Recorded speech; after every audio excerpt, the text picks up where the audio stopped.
From Department of Computer Science and Engineering, I would like to welcome all for video lecturer on Cyber Security course with Anna University syllabus on Regulation 2021.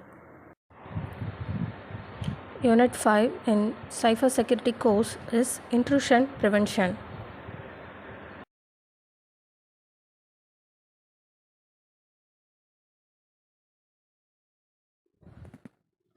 The topic is Intrusion Prevention Systems. Next is distributed or hybrid IPS. The final category of IPS, that is intrusion prevention system, is in a distributed hybrid or hybrid approach. This gathers data from a large number of hosts and network-based sensors relies this intelligence to a central analysis system able to correlate and analyze the data, which can then return updated signatures and behavior patterns to enable all of the coordinated systems to respond and defend against malicious behavior. A number of such systems have been proposed. One of the best known is the digital immune system. The digital immune system is a comprehensive defense against malicious behavior caused by malware developed by IBM and subsequently refined by Symantec. The motivation for this development includes the rising threat of internet-based malware, the increasing speed of its propagation provided by the internet, and the need to acquire a global view of the situation. In response to the threat posted by these internet-based capabilities, IBM developed the original prototype digital immune system. The system expands on the use of program emulation and provides a general purpose emulation and malware detection systems. The objective of this system is to provide rapid response time, so what malware can be stamped out almost as soon as they are introduced. When new malware enters an organization, the immune system automatically captures it, analyzes it, adds detection and shielding for it, removes it, and passes information about it to client systems so the malware can be detected before it is allowed to run elsewhere. The success of the digital immune system depends on the ability of the malware analysis system to detect new and innovative malware strains. By constantly analyzing and monitoring malware found in the wild, it should be possible to continually update the digital immune software to keep up with the threat. The figure shows an example of a hybrid architecture designed originally to detect worms, and the system works as follows.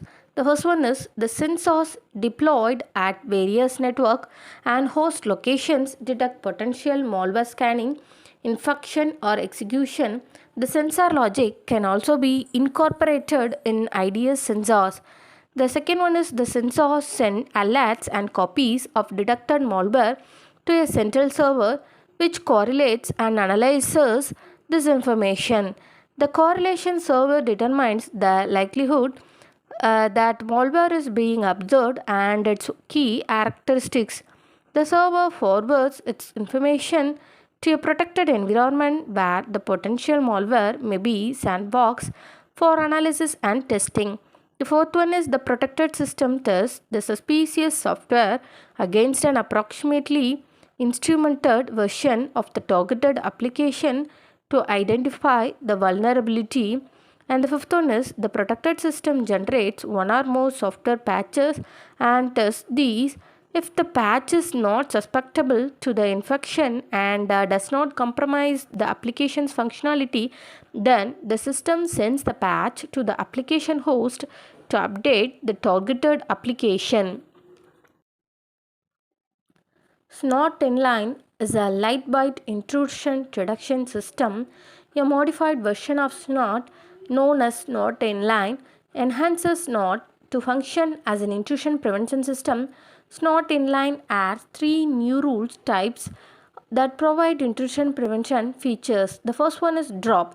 that is not rejects a packet based on the options defined in the rule and locks the result. Second one is reject, that is does not rejects a packet and locks the result. In addition, an error message is returned. In the case of TCP, this is a TCP reset message which resets the TCP connection. In the case of UDP, an ICMP port unreachable message is sent to the originator of the UDP packet. And the third one is sdrop. Here, the S not rejects a packet but does not log the packet, and generally this not inline also includes a replace option which allows the snot users to modify packets rather than drop them. This feature is useful for honeypot implementation. Instead of blocking detected attacks, the honeypot modifies and disables them by modifying the packet content. Attackers launch their exploits which travel the internet and hit their intended targets, but not inline disables the attacks which ultimately fail. And the attackers see the failure but cannot figure out why it corrected or that is occurred. The honeypot can continue to monitor the attackers while reducing the risk of harming remote systems. Thank you.